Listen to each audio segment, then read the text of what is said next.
கர்த்தருக்கு ஸ்தோத்திரம். சாலமோனின் உன்னத பாட்டு 6வது அதிகாரம் 3வது வசனம்.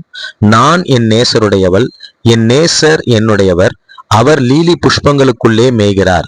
இயேசு கிறிஸ்து நம்முடைய நேசராகவும் நாம் நம்முடைய நேசராகிய இயேசுவுக்கு மட்டும் உரியவர்களாகவும் இயேசு நம்முடைய வாழ்வை மேய்கிறவராக, அதாவது ஆளுகிறவராக காணப்படும்படியாகவும் ஜெபிப்போம். தகப்பனே, நீர் எங்களுடைய நேசராக, நாங்கள் உமக்கே உரிய உம்முடையவர்களாக, எங்கள் வாழ்வை நீர் ஆளுகிறவராக காணப்பட எங்களை ஒப்பு கொடுத்து ஜெபிக்கிறோம்.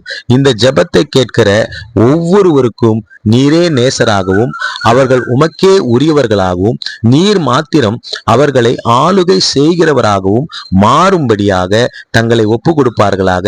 இயேசு கிறிஸ்துவின் அதிகாரமுள்ள நாமத்துல செபிக்கிறேன் தகப்பனே. ஆமேன், ஆமேன், ஆமேன். God bless you all. கர்த்தர் உங்கள் எல்லோரையும் ஆசீர்வதிப்பார்.